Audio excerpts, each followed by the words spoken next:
ተነሱና በሉ ንጉስ ነው አቢቹ ያድዋ ድል ምናምን ማክበሩን ትታችሁ አመስግኑኝ አለ እሱም እንዳጽዮቹ ቶሎጡ ካደባባይ ቀኑን ቆርጣችሁ ቲሸርትም ልበሱ ምስሌን አድርጋችሁ አጼ ብቻ ለምን እኔም አለው አቢቹ 1 ሚሊዮን ከትግራይ 3 ሚሊዮን ከአማራ አጋድሜላችሁ ህዝቡን በየተራ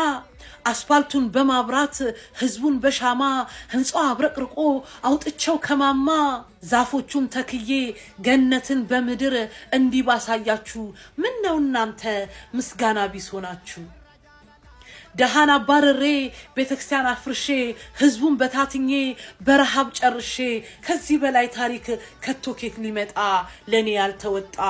እንደኔ አይነት መሪ መልሶ ላይ መጣ እሱስ ልክነ ልንወጣ ነበረ እንዴት እናድርገው ህዝቡ ያማረረ እንዲ ተናገረ ከቀኝ ግዛት ሚሊሊክ ቢያወጣኝ የራሴው ሰው መጣ ሀገሬ ሊቀማኝ ከተማው ተውቦ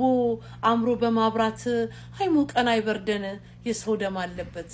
ፓርክ ማለት እኮ ትንሹ የገነት ሞዴል ማለት ነው ገነት ስንጾም ስንጸልይ ምንኖረው ይሄ ሁሉ በእንግዲህ ላይ የምንሰቃየው ገነትን ለመውረስ ነው ገነት ምንድነው ጥሩ ዛፍ ጥሩ አበባ ጥሩ ሽታ ጥሩ ዛፍ ጥሩ አበባ ጥሩ ሽታ ያለበት ቦታ ለመውረስ ነው